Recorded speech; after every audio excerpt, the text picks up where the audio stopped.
ونشهد أن لا إله إلا الله وحده لا شريك له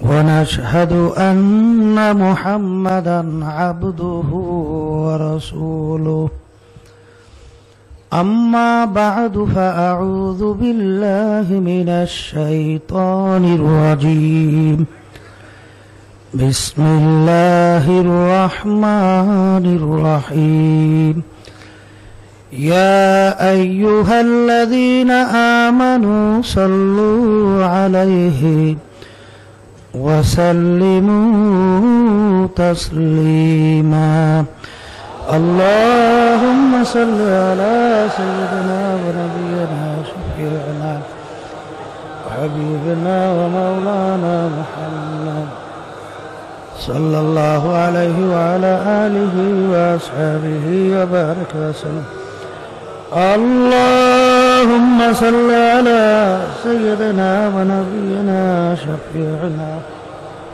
وحبيبنا ومولانا محمد صلى الله عليه وعلى آله وأصحابه وبارك وسلم أعوذ بالله من الشيطان الرجيم بسم الله الرحمن الرحيم ألف لام ميم ذلك الكتاب لا ريب فيه هدى للمتقين الذين يؤمنون بالغيب صدق الله العلي العظيم শুকরিয়া আদায় করতেছি মহান রব্বুল আলামিনের দরবারে অগ্রহায়ণ মাসের মাহফিলের তৃতীয় দিন মাগরিবের পরের প্রথম বৈঠকে আল্লাহ আমাদের বসার সুযোগ করে দিয়েছেন শুকরিয়া তান বলে আলহামদুলিল্লাহ। আমরা বাড়ি ফেরবো বহু দূরের কথা। গতকাল রাত্রেও আমাদের স্বেচ্ছাসেবক নামাজ পড়ছে এশার,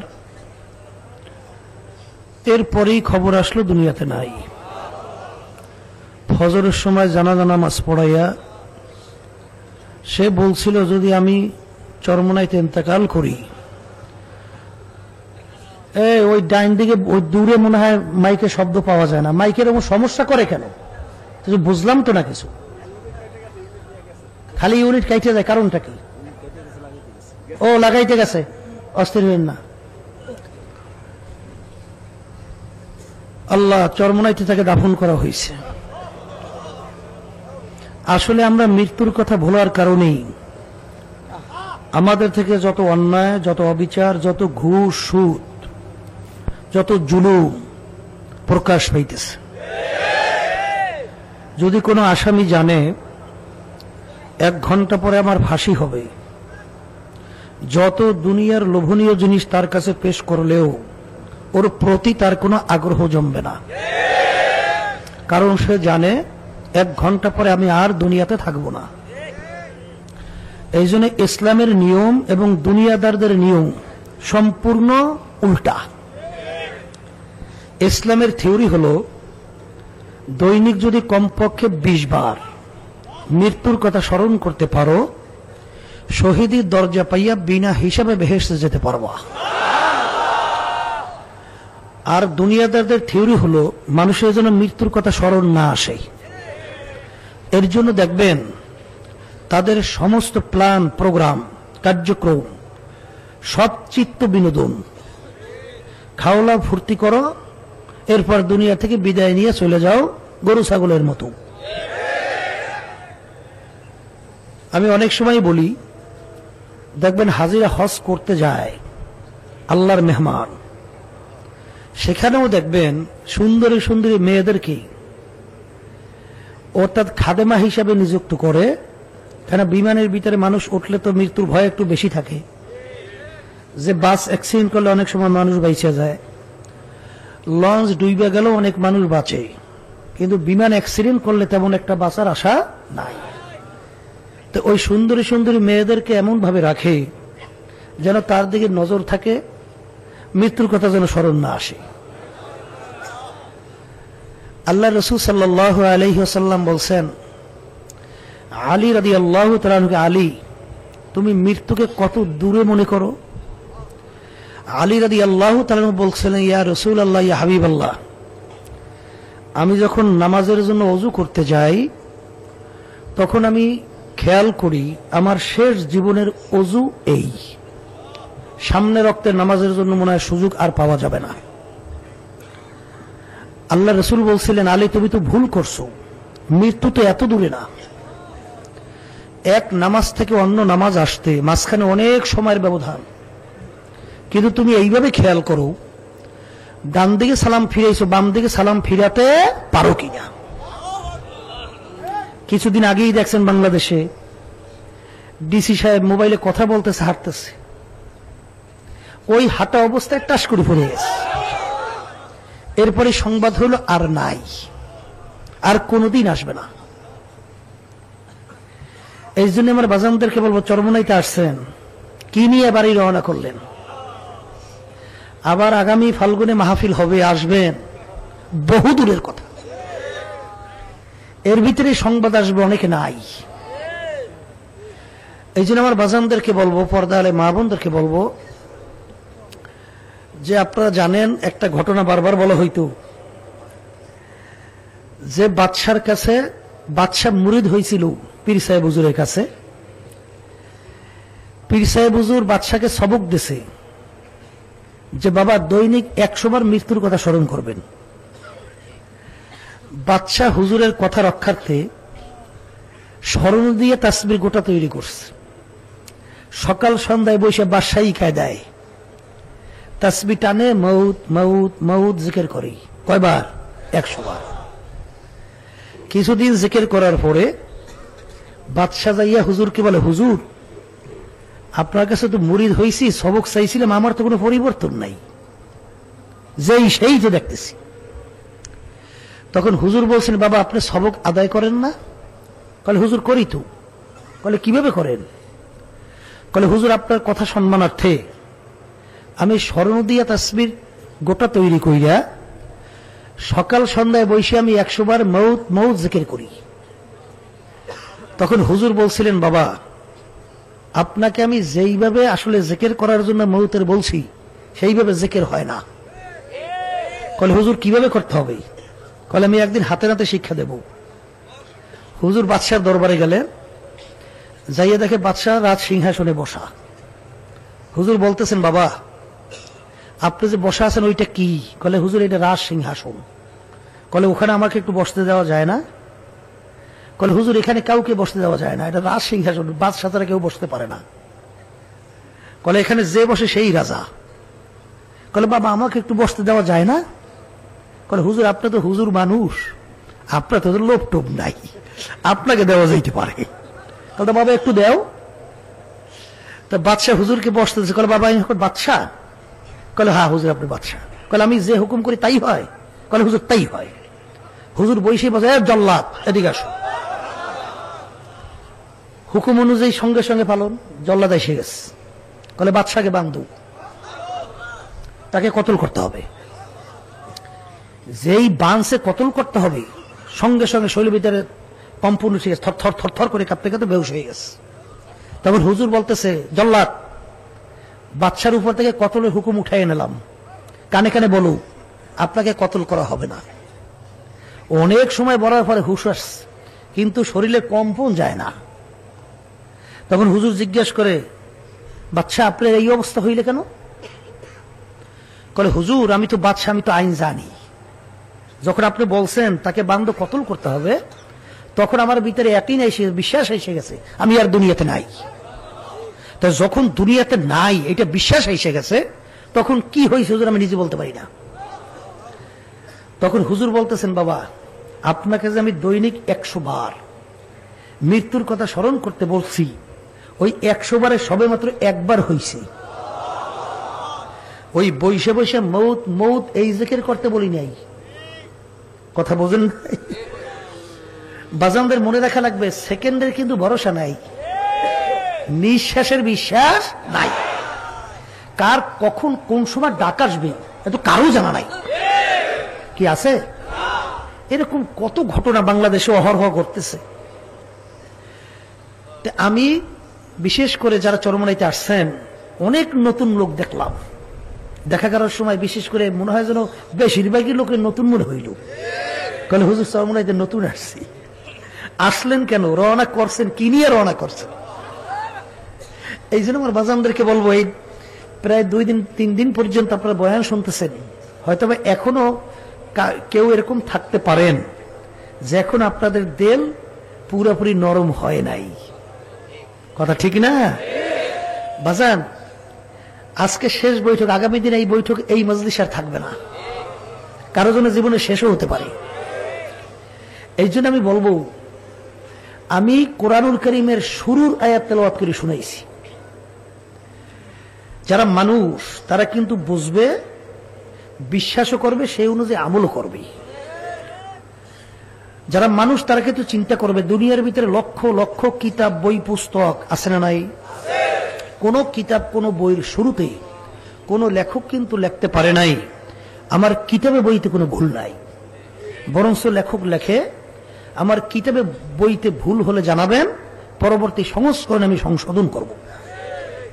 যারা মানুষ তারা কিন্তু চিন্তা করবে, এত লক্ষ লক্ষ কিতাব বই পুস্তক কেউ লিখতে পারে নাই, ভুল নাই। একটাই কিতাব দুনিয়ার ভিতরে যার শুরুতে লেখা আছে লা রাইবা ফি, এর ভিতরে কোনো ভুল সন্দেহ বলতে কিছু নাই। সেই কিতাবটার নাম হলো কুরআনুল কারীম। সবাই জোরে বলেন সুবহান। কুরআনুল কারীমের শুরুতে চ্যালেঞ্জ দেওয়া আছে, ভুল নাই। কুরআনুল কারীম 1 দিন 2 দিন আগে নাজিল হয় নাই, 14 থেকে 1450 বছর হয়ে গেছে। কুরআনুল কারীম নাজিল হলো আরবি ভাষায়। আরবের কাফেররা ছিল আরবি ভাষী, তারা কিন্তু আরবি বুঝতো, তারা কিন্তু ভুল বের করার জন্য চেষ্টা করছিল। পারছে? আচ্ছা, তারা পারে নাই। এরপর এই দুনিয়ার 1450 বছরের মধ্যে কোটি কোটি মানুষ, শত শত দুনিয়া থেকে বিদায় নিয়ে গেছে না? এর ভিতরে বহুত বৈজ্ঞানিক, বহুত দার্শনিক, বহুত জ্ঞানী, বহুত উচ্চ শিক্ষিত ডক্টরের ডিগ্রি কি গেছে না, যায় নাই? বহুত ইসলামের শত্রু দুনিয়া থেকে যায় নাই। কোরআনুল কারীমে কি চ্যালেঞ্জের আয়াত এখন আছে না উঠে গেছে? আচ্ছা, তারা কি কোরআনুল কারীমে ভুল বের করতে পারলো? পারে নাই। এখনো কোরআনুল কারীম আমাদের মাঝে নাই? এখনো কি চ্যালেঞ্জের আয়াত আছে না নাই? এখন তাম দুনিয়ার ভিতরে যত বৈজ্ঞানিক, দার্শনিক, ডক্টর, তাম দুনিয়ার সমস্ত একত্রিত হইয়া, বাজান পরিষ্কার কথা, যদি কোনো ভুল বের করে দেখাতে পারেন, আমরা আপনাদের সামনে পরিষ্কার ঘোষণা করলাম, আমরাও নামাজ পড়ব না, আমরাও রোজা রাখবো না, আমরাও পর্দা করব না, আমরাও সুন্নাত তরিকায় চলবো না, আমরাও হারাম হালাল তরিকায় খাবো না, চলবো না, আমরাও জুলুমের ভিতরে লিপ্ত হব, আমরাও সরকারি মাল লুটপাটের ভিতরে লিপ্ত হব, আমরাও নাউজুবিল্লাহ ঘুষ সুদের ভিতরে লিপ্ত হব। কিন্তু ভালো করে চিন্তা ভাবনা করে দেখছি কোরআনুল কারীম কিন্তু সত্য। তাই কোরআনুল কারীমে যদি সত্যই হয়, বেনামাজির জন্য জাহান্নাম তাও তো সত্য, বেরোজগারদের জন্য জাহান্নাম তাও তো সত্য, বেপরদাদের জন্য জাহান্নাম তাও তো সত্য, ঘুষখোর সুদখোরের জন্য জাহান্নাম তাও তো সত্য, মিথ্যুকের জন্য জাহান্নাম তাও তো সত্য, জুলুমবাজের জন্য জাহান্নাম তাও তো সত্য, সরকারি মাল লুটপাট করা, জোর জবরদস্তি করে ব্যবসার ভিতরে ধোকাবাজি করিয়া সম্পদ গুছানো, তার জন্য জাহান্নাম তাও তো সত্য। ঠিক না বেঠিক? তাই যদি সত্যই হয়, এখনো এক শ্রেণী আমার বাবারা আছেন, পর্দাওয়ালা মা বোনেরা আছেন, এখনো ঠিক মতো 5 ওয়াক্ত নামাজ পড়েন না। কি আছে না নাই? বাজানদেরকে জিজ্ঞাসা করবো, বাজান বেনমাজি কাকে বলে? বলতে বলেন? যারা নামাজ, কথা এইটা না, যারা 5 ওয়াক্তের ভিতরে 4 ওয়াক্ত পরে 1 ওয়াক্ত পড়ে না, এইটার নাম হলো বেনমাজি। আর যেটা একেবারে নামাজ পড়েই না, ওরা মুসলমানই না। কারণ আল্লাহ নবী বলছেন, মুসলমান এবং কাফেরের ভিতরে পার্থক্য হলো নামাজ। মুসলমান নামাজ পড়ে, কাফের নামাজ পড়ে না। আস-সালাতু মিফতাহুল জান্নাহ, মুসলমান বিশ্বাস করা লাগবে। আর যারা মুসলমান দাবি করেন না, তাদের সাথে আমাদের কোনো কথাও নাই। এরা যাই বুঝে পড়বা করবেন মাওলার লাগে, জোরে বলেন কথা ঠিক না ঠিক? 1 ওয়াক্ত নামাজ পড়বে বলতে বলতে অন্য ওয়াক্ত আসছে, কেউ যদি ইচ্ছা করিয়া এক ওয়াক্তের নামাজ অন্য ওয়াক্তে কাজা কইরে পড়ে, এই অপরাধের জন্য কোরআন এবং হাদিস অনুযায়ী 2,88,00,000 বছর জাহান্নামের আগুনের ভিতরে জ্বলতে হবে। জোরে বলে নাউজুবিল্লাহ মিন যালিক। সে জীবন গেলেও এক ওয়াক্ত নামাজ ছাড়তে পারবে? কথা কন না, পারবে না। রোজা ছাড়তে পারবে? দেখেন রমজান মাসের রোজা এত বরকত, আজ জীবন যদি আপনি বাইচে থাকেন, কেউ যদি ইচ্ছা করে একটা রোজা ছাড়েন, আজ জীবন যদি রোজা রাখতে থাকেন, ওই রমজান মাসের একটা রোজার সমান মর্যাদা আপনার বরকত পাবেন না। তাহলে যে কোরআন হাদিস বিশ্বাস করে জীবন গেলে রোজা ছাড়তে পারবে? পর্দা তো বর্তমানে বাংলাদেশে নাই বললেই চলে। কথা কন না কা? এখন বেপর্দার যুদ্ধ কি, কিন্তু এই হুকুমটা কার? আমার? কোন পীর, কোন মুফতি মুহাদ্দিস? সরাসরি আল্লাহ রাব্বুল আলামিনের হুকুম। কথা ঠিক? আপনি আজ জীবনে 2 রাকাত নফল নামাজ পড়েন নাই, জীবনে 2 রাকাত তাহাজ্জুদের নামাজ পড়েন নাই, এই জন্য আপনার জন্য জাহান্নামের কোন হুকুম আছে? কিন্তু একবার যদি কেউ ইচ্ছে করে বেপরদা হন, কি আছে? কোন জাহান্নামের হুকুম আছে? কমপক্ষে 7,000 বছর জাহান্নামের আগুনে জ্বলতে হবে। কি কথা কন না কা? এখন অনেকে আবার বলতে পারেন, কথা সেখানে সংক্ষেপে বলিয়ে ফেলাই, যে হুজুর বিপদেই পড়ছি। কলে এক শ্রেণী আলেম ওলামা মুফতি মুহাদ্দিস বড় বড় শাইখুল হাদিস, এরা যে হুজুর দেখি উচ্ছৃঙ্খল মেয়েদেরকে নিয়ে অনেক সময় বেপরদায় মিটিং করে। হুজুর অনেক সময় দেখা যায় মেয়েদেরকে নিয়ে উচ্ছৃঙ্খল বেপরদা অবস্থায় তাদেরকে নিয়ে যে ইফতারি করে। হুজুর আল্লাহর হুকুম পর্দা ফরজ বুঝলো কিভাবে? কি কথা ঠিক কিনা?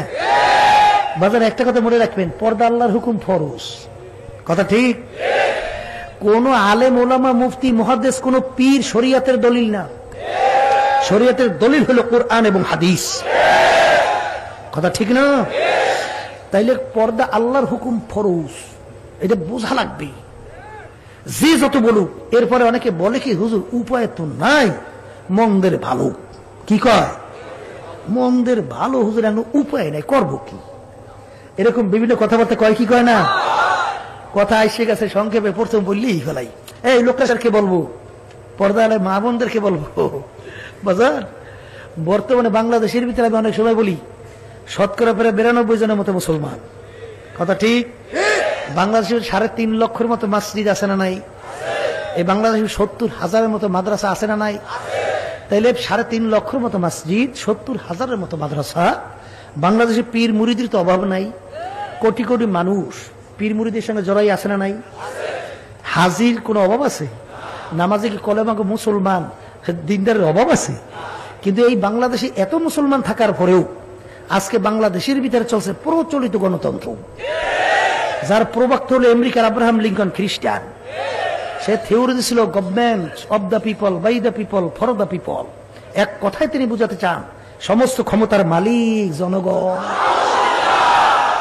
হে নামাজি, হে হাজি, হে পীর মুফতি মুহাদ্দিস, যদি কেউ এই কথা স্বীকার করে সমস্ত ক্ষমতার মালিক জনগণ, ইমান আছে?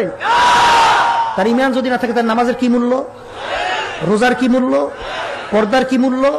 অন্য ইবাদতের কি মূল্য? কোনো মূল্য আছে? এই জন্য অনেক সময় বলি, হিন্দুদের ভিতরে ভালো লোক নাই? ঘুষ খায় না, সুদ খায় না, মিথ্যে কথা বলে না, জুলুম করে না, ধোঁকাবাজি করে না, খ্রিস্টানদের মধ্যে নাই? আচ্ছা, তারা কি বেহেশতে যাবে? কেন যাবে না? বলেন বলেন। ইমান না থাকার কারণে তাদের ভালো কোনো কাজের মূল্য নাই। ইমান আছে তো ছোট্ট একটা ভালো কাজ কাজে লাগবে। মুসলমান এই কথা স্বীকার করা লাগবে, বাইদা আল্লাহ, ফরদা আল্লাহ, অব্দা আল্লাহ, সমস্ত ক্ষমতার মালিক কে? আল্লাহ।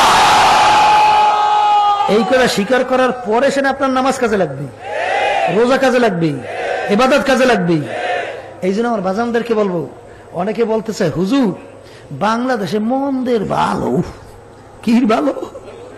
মন্দের ভালো। আমি বাজানদেরকে বলবো, বাংলাদেশ 92 জনের মতো মুসলমান, এত মসজিদ, এত মাদ্রাসা, এখানে যদি ভালো না থাকে, তা ভালো আছে আমেরিকা, লন্ডন, ফ্রান্স, অন্যান্য বিজাতিতে, বিদেশে। কথা কয় না? অনেকে আবার বলতে পারে যে চরমনাইয়ালারা নারী নেতৃত্ব পছন্দ করে না। এটা চরমনাইয়ালারা, এটা আল্লাহ এবং আল্লাহর রসুল বসে, যেই জাতির নেতৃত্ব দেবে মহিলারা, ওই জাতির কশিন কালেও কল্যাণ আসবে না। আমি বলছি? কোন পীর মুফতি মুহাদ্দিস? আল্লাহর নবী বলছেন, আমি শুনেছি। কথা কয় না?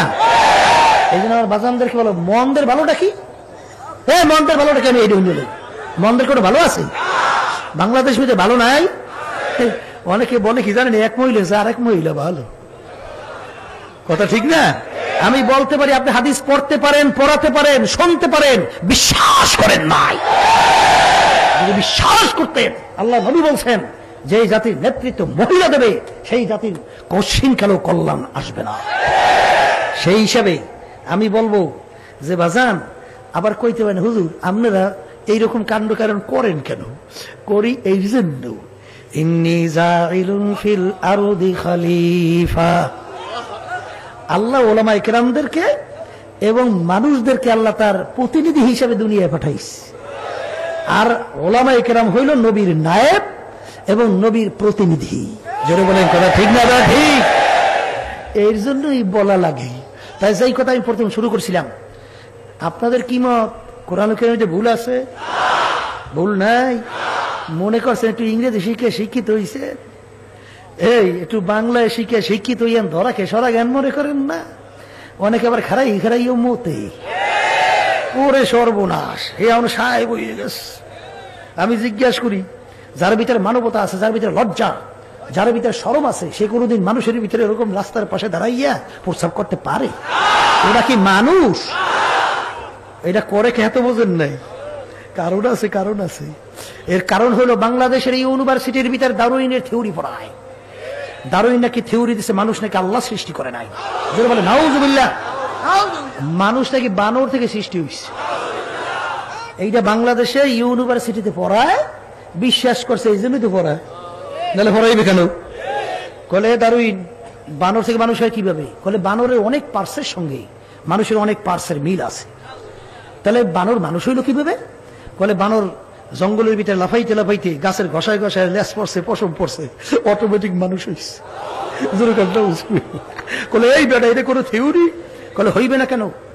উদাহরণ দেয়, বোঝেন না? বলে বড় ব্যাং বাচ্চা হয় না, হয় না? ব্যাঙের বাচ্চা কি কালো না ধলা? লেজ আছে না নাই?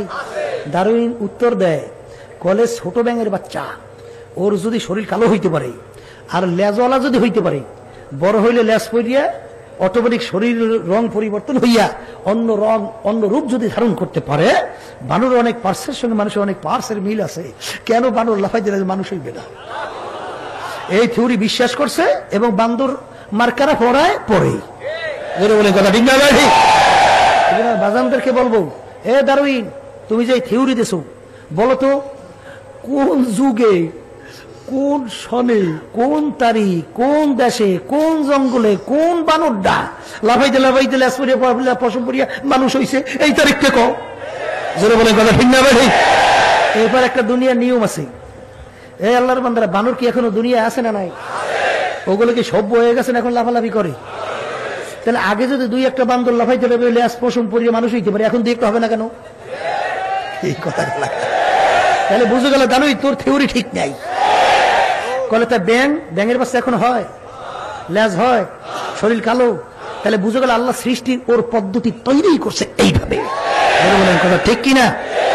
এই দারুইনের থিওরি ফরিয়া ওগুলো দাঁড়াইয়ে দাঁড়িয়ে বলতে প্রস্রাব করে। কারণ কি? ওরা চিনতে পারে আমাদের পূর্বপুরুষ হলো বান্দর।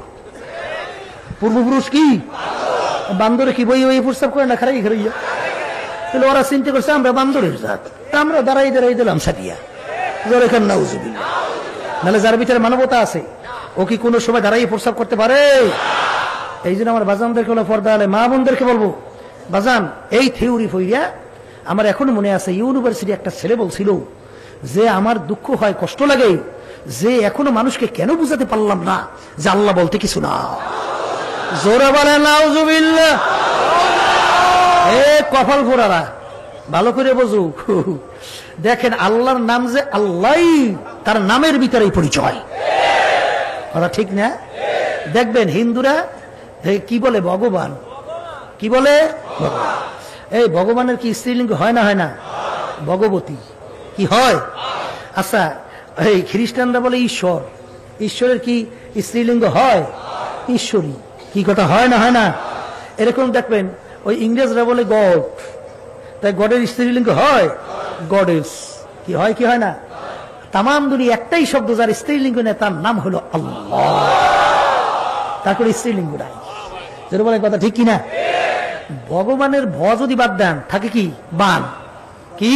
গবান। গবান গবান অর্থ কি? আল্লাহ বুঝে কথা কন না কা? ওই বন জঙ্গল বান। এবার যদি গ বাদ দেন থাকে কি? বান। বান অর্থ কি? বন্যা। এবার যদি ব বাদ দেন ন মানে নাই। কথা ঠিক না ভাই? এক অক্ষর ছাড়িয়ে দিলে আর ভগবান বুঝায় না। ঈশ্বরের যদি বাদ দেন দেখবেন শেষ পর্যন্ত ওই আবি অন্য একটা বুঝাইবে, কিন্তু আল্লাহর যে কোনো অক্ষর বাদ দেবেন আল্লাহ কি বুঝায়? আল্লাহর আলিফ বাদ দেন থাকে কি? লিল্লাহি মা ফিস সামাওয়াতি ওয়াল আরদ। কে? আল্লাহ। এবার থাকে কি?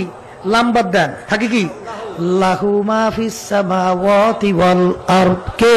আল্লাহ। এইবার লাম বাদ দেন থাকে হু। হুয়াল্লাহুল্লাযী লা ইলাহা ইল্লাহু। কে? তাহলে আল্লাহ যে আল্লাহর নাম, তার নামের ভিতরেই পরিচয়। কথা ঠিক? বর্তমানে প্রায় 100-র মতো রোগীর ভিতরে আবিষ্কার করছে ডাক্তাররা, রিসার্চ করছে। হার্টের রোগী, হার্টের রোগীর ভিতরে এই আল্লাহ শব্দ দিয়া রিসার্চ করিয়া হার্টের রোগীরে বলাইছে, বলো আল্লাহ আল্লাহ আল্লাহ আল্লাহ আল্লাহ আল্লাহ আল্লাহ। 100 রোগীর মধ্যে হার্টের রোগীর ভিতরে ওই আল্লাহ জিকিরের মাধ্যমে তার হার্টের রোগ ভালো হয়ে গেছে। তাহলে বুঝা গেল আল্লাহর নাম যে আল্লাহ, তার নামের ভিতরেই পরিচয়। বলেন কথা ঠিক না ভাই? ঠিক। বাজানদারকে বলো, সংক্ষেপ বলতেছি, যারা এখনো দিল নরম হয় নাই, বাড়ি তো যাইবেন, ঠিক না? হ্যাঁ, বাড়ি যাইয়ে তো আবার হেই আগে যাই সেই না কথা কয় না। আগে নামাজ পড়তেন, এখনো তো পড়বেন না। কথা কয় না, মুখ খুলে কোন আল্লাহ শোনো কি? আগে পড়তেন, এখনো পড়বেন না? না পড়বেন? আগে যেরকম নাকি শয়তানি বদমাশি লিপ্ত ছিল, এখনো সেইটাই থাকবে না? পরিবর্তন হবে? আরে মুখ দিয়ে বলেন, আল্লাহ শোনার সঙ্গে সঙ্গে কবুল করতে পারে। পারেন না? পারে। এই জন্য আমার বাজানদেরকে বলবো, বাজার বর্তমানে এই আমি দুই একটা উদাহরণ দেবো সংক্ষেপ, বেশি লম্বা না। ফ্রান্সের বিশ্ববিখ্যাত একজন বৈজ্ঞানিক ছিল মরিস বুকাইলি, দুনিয়ার ভিতরে উল্লেখযোগ্য একজন বৈজ্ঞানিক। বৈজ্ঞানিক শব্দের অর্থ কি? বিশেষ জ্ঞানী। বৈজ্ঞানিক শব্দের অর্থ, অর্থাৎ তাদের জ্ঞান আপনার আমার মতো সাধারণ জ্ঞান না, তাদের জ্ঞানটা ব্যতিক্রম ধর্মী জ্ঞান। এর নাম হলো বৈজ্ঞানিক। এই ফ্রান্সের বিশ্ববিখ্যাত বৈজ্ঞানিক, তিনি রিসার্চ করতেছিলেন, চিন্তা করতেছিলেন সৃষ্টিকর্তা একজন, মানুষের জন্য নিয়ম হবেও এক। সৃষ্টিকর্তার নিয়ম মানুষের জন্য কয়টা হবে? মুখ খুলে বলেন না। একজন বলে পূর্ব দিকে ফিরে নামাজ পড়ো, আরেকজন বলে পশ্চিম দিকে ফিরে নামাজ পড়বো। এই এক সৃষ্টিকর্তার এরকম সিদ্ধান্ত মানুষের জন্য দুইটা হইতে পারে? তাহলে হবে কয়টা? একটা। দুনিয়াটা কি স্থায়ী না ক্ষণস্থায়ী? আর আখিরাতের জিন্দেগি স্থায়ী না ক্ষণস্থায়ী? সে চিন্তা করলো সৃষ্টিকর্তা একজন, দুনিয়া ক্ষণস্থায়ী, আখিরাত স্থায়ী। আসলে সৃষ্টিকর্তা কে আমার বের করতে হবে। এই রিসার্চ করা শুরু করছে, বিশেষ করে আসমানি 4 কিতাব, তাওরাত, ইনজিল, জবুর, কোরআনুল কারীম।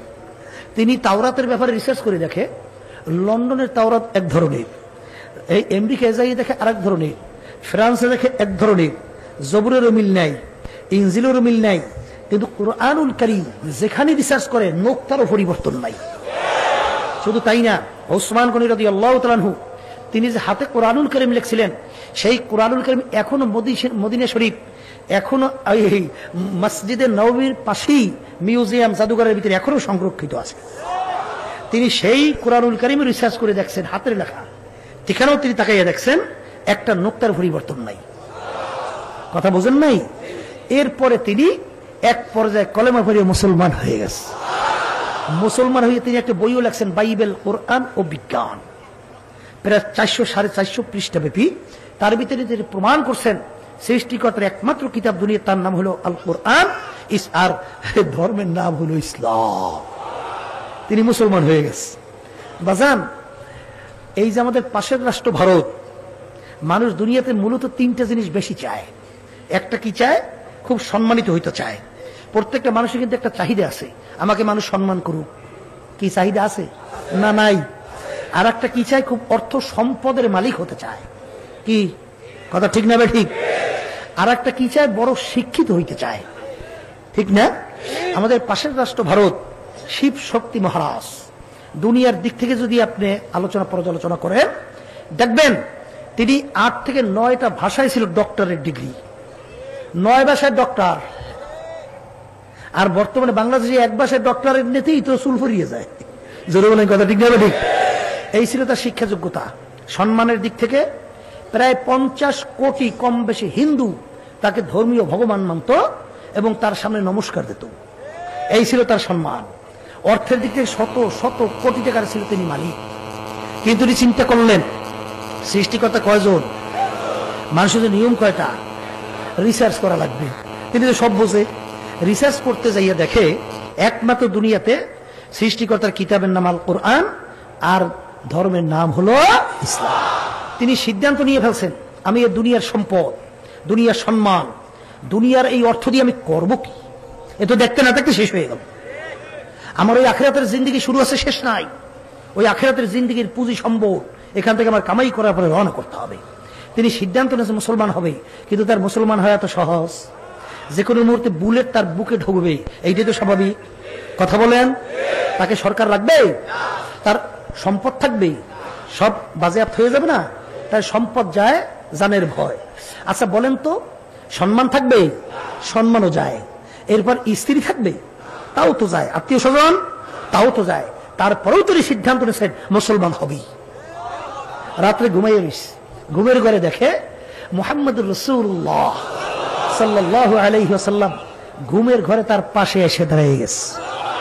দাঁড়িয়ে বলতেছেন, কি চিন্তা করো, পড়ো কলামা তাইয়্যিবা লা ইলাহা ইল্লাল্লাহু মুহাম্মাদুর রাসূলুল্লাহ। ওই একই রাত্রে আল্লাহর নবী তার স্ত্রীকে কলেমা পড়ে মুসলমান বানাই দিয়ে চলে গেছে।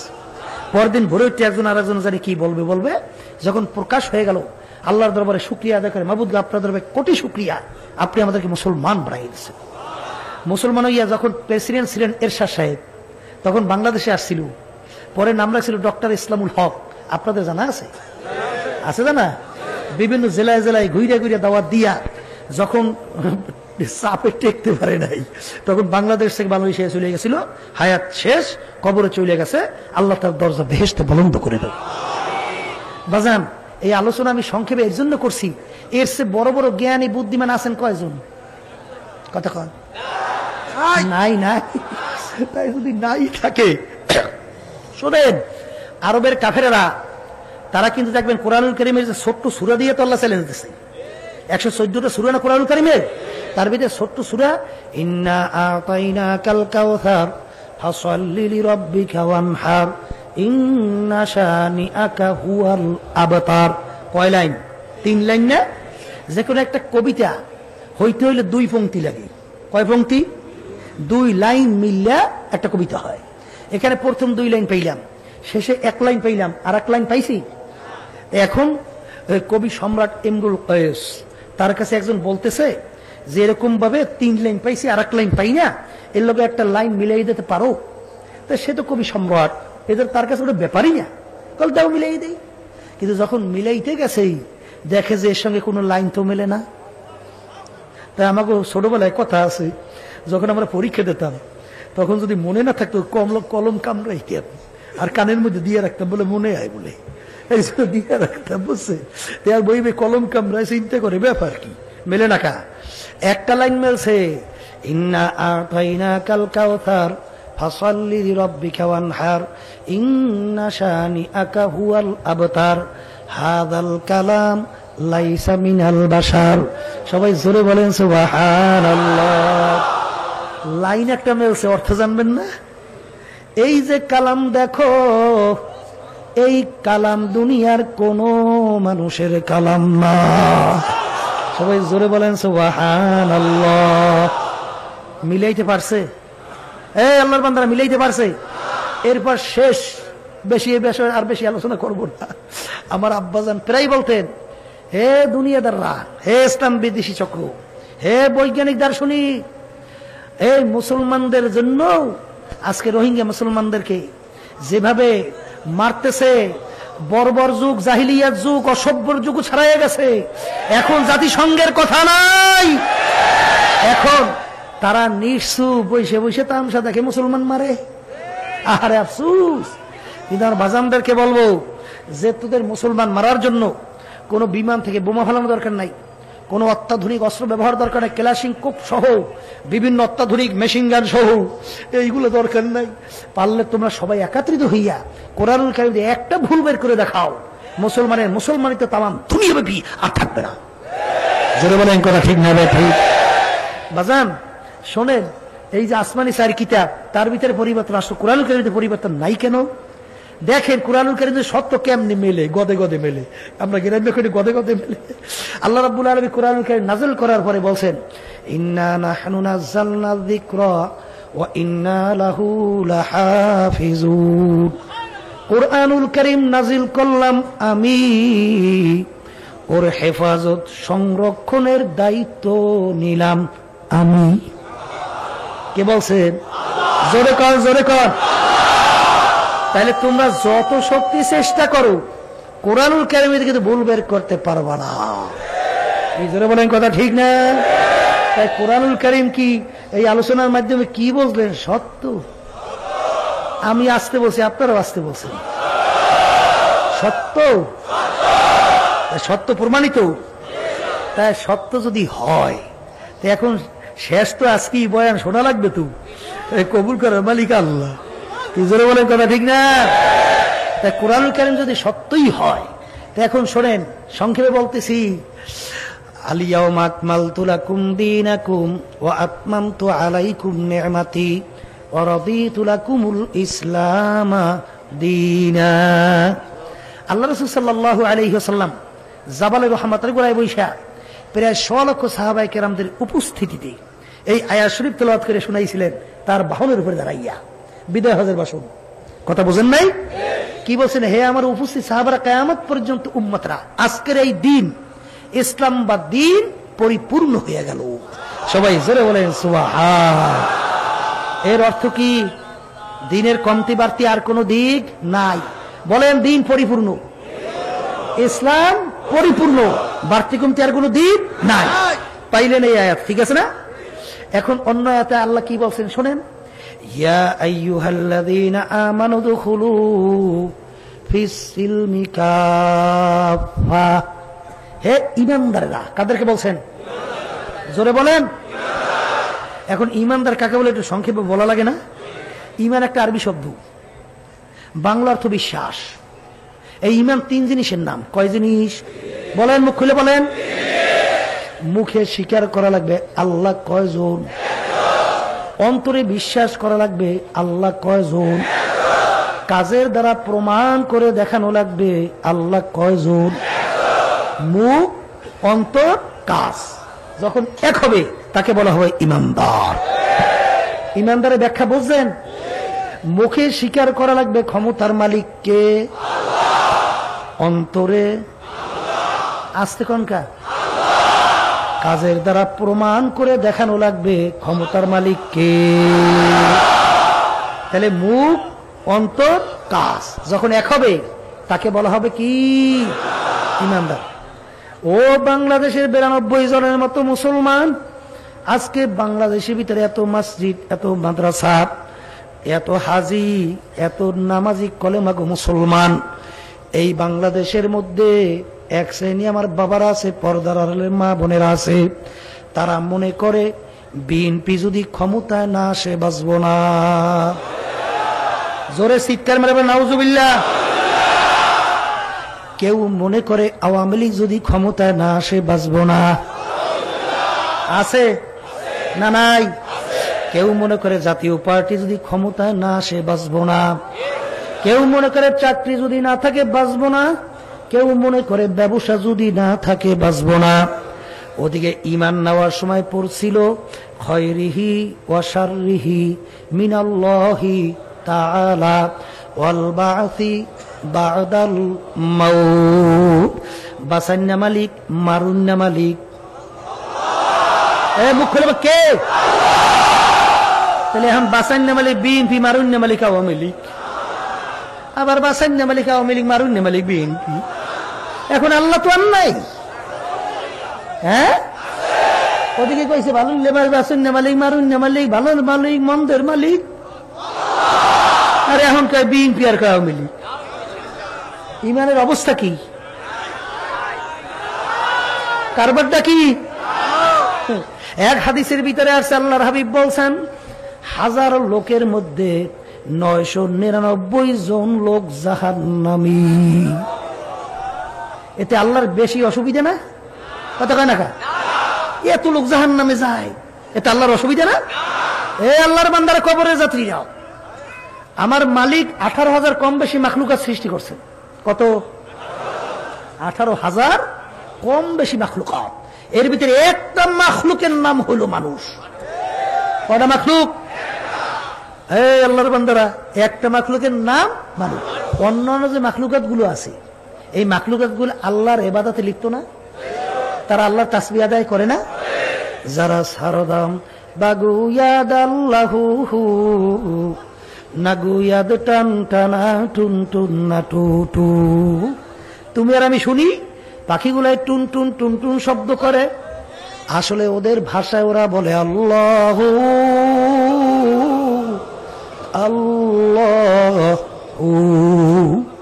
আমরা পানিকে বলি পানি, হিন্দুরা পানিকে বলে জল। জিনিস কিন্তু একটাই পানি। কথা কন না? ইংরেজি ভাষাভাষী আলাদা বলে ওয়াটার, জিনিস কিন্তু একটাই পানি। আরবি ভাষাভাষী আলাদা বলে মাউন, জিনিস কিন্তু একটাই, নাম কি? পানি। শুনতে ভিন্ন মনে হয়েছে না? ও আল্লাহর বান্দারা, ও পর্দার আড়ালের মা বোনেরা, তোমার বাড়িতে মোরগটা ডাক দেয় কুকুরু তুকু, তোমার আমার কানে শোনা যায় ডাকে কুকুরু তুকু, আসলে ওদের ভাষায় বলে আল্লাহ আল্লাহ। যারা সারদাম বাগুয়াদ আল্লাহু নাগুয়াদ টান টানা টুন টুন না টু টু। এই জন্য আমার বাজানদেরকে বলবো, পর্দালে মা বোনদেরকে বলবো, বাসান্না মালিক কে, মারুন্না মালিক কে, ভালো মন্দের মালিক কে। এখন দুনিয়ার ভিতরে আনন্দ ফুর্তি ক্ষমতা পাইয়া এখন আর ধরাকে সরা জ্ঞান মনে করে না। এখন হে আর হে আছে, এমন ভাবে জমিনে দপ দপ দপ দপ করে হাঁটে, মনে হয় যেন জমিন ফারিয়ে ফেলবে। কিন্তু ও না ফারমান, কার জমিন ফারু, কার জমিন ফারু। হ্যাঁ, এই জন্য আমার বাজানদেরকে বলবো, ধরাকে সরা জ্ঞান মনে করেন না। যখন বিরাট বিপদে পড়িয়ে যায়, এই যে আল্লাহর নাম শুরু আপনার মুখে মুখে এক বিশ্রাম দেয় না, খালি খালি আল্লাহ আল্লাহ আল্লাহ আল্লাহ। যাইতে কইছে আল্লাহ আল্লাহ করতে, যখন মৌতের গড়গড়ানি শুরু হইবে, তখন আল্লাহরে ডাকলে তখন কইবে ভাগ হাঙ্গে ভাগ। যখন ক্ষমতা আসলে শক্তি আসলে, তখন আমাকে আর চেনো নাই, এখন চেনছো, এখন ভুলিয়ে গেছি, যা আর কোনো খবর নাই। বলে কথা ঠিক না? আমি কি কইছিলাম? ইয়া আইয়ুহাল্লাযীনা আমানু, ঈমানদার, আগে ঈমানদার হওয়া লাগবে। এখন তাদেরকে বলে উদখুলু ফিস সিলমি কাফা, পুরাপুরি ভাবে দিনের মধ্যে ঢুইকা যাও। বাজান জানা জিনিস বারবার বলি, আমার আব্বাজান রাহমাতুল্লাহ আলাইহি একটা উদাহরণ দিয়া বলতো, একটা লোক মসজিদে এক পা রাখলো, বাহিরে আর এক পা রাখলো, কেউ বলবে না লোকটা পুরা মসজিদে, কেউ বলবে না লোকটা পুরা বাহিরে, বলবে লোকটা পুরা ভিতরেও না বাহিরেও না, মাঝামাঝি জায়গায় আছে। দুই পা দিয়ে যখন মসজিদের ভিতরে ঢুকবে, তখন বলবে লোকটা পুরা পুরি ভাবে মসজিদে ঢুকছে। দুই পা দিয়ে যখন বের হবে, বলবে লোকটা পুরা পুরি ভাবে মসজিদ থেকে বের হইছে। এখানে আল্লাহ কি বলছেন? পুরাপুরি দিনের ভিতরে ঢোকো। অন্য আয়াতে শুনাইছিলাম দিন পরিপূর্ণ, মনে আছে তো? আমি অনেক সময় উদাহরণ দিয়ে বলি, বাড়িতে যাইবেন, পুঁজি লইয়ে যাওয়া লাগবে না? কথা কয়লা কি পুঁজি লাগবে না লাগবে না? ছাত্র 10 সাবজেক্টে পরীক্ষা দেয়, কয় সাবজেক্ট? 9 সাবজেক্ট 99.99 নম্বর পাইছে, লেটারও ছাড়াইছে। কি ছাড়াইছে? এ প্লাস ছাড়াইয়া গোল্ডেন, হ্যাঁ ছাড়াইছে, এইবারে স্টার, তাও ছাড়াইছে। 99.99 নম্বর। এক সাবজেক্টে ফেল, এক সাবজেক্টে ছাত্র পাস না ফেল? দেখেন আপনারাই বলতে আছে, দেখেন ব্যাপারটা দেখেন, 10 সাবজেক্ট পরীক্ষা, 9 সাবজেক্ট 99.99, এক সাবজেক্টে ফেলের কারণে ছাত্র কিন্তু ফেল। আর যদি গড়ে 10 সাবজেক্টে 33 নম্বর পায়, ছাত্র কিন্তু পাস। ব্যাপারটা হুবাহু কিন্তু তাই। দিন পরিপূর্ণ, দিনের ভিতরে আমার মালিক পুরা ঢোকার জন্য বলছেন। জোরে বলেন কথা ঠিক না বেঠিক? মা আতাকুমুর রাসূলু ফাখুযুহু ওয়া মা নাহাকুম আনহু ফান্তাহু। আল্লাহর নবী যা কিছু নিয়ে আসেন আঁকড়াইয়া ধরো, যার থেকে নিষেধ করছেন পুরাপুরি ভাবে ফিরে থাকো। জোরে বলেন কথা ঠিক? আল্লাহর বান্দা, আল্লাহর নবীর 4টা মৌলিক কাজ ছিল। কয়টা? মুখস্থ করেন কয়টা? এই 4টা একত্রে থাকতে হবে প্রতিটা মুসলমানের মধ্যে। 1 নম্বর মুখস্থ করেন দাওয়াত, 2 নম্বর তালিম, 3 নম্বর তাজকিয়ান নফস, 4 নম্বর জিহাদ। 4 নম্বর জিহাদ। 4টা একত্রে থাকা লাগবে।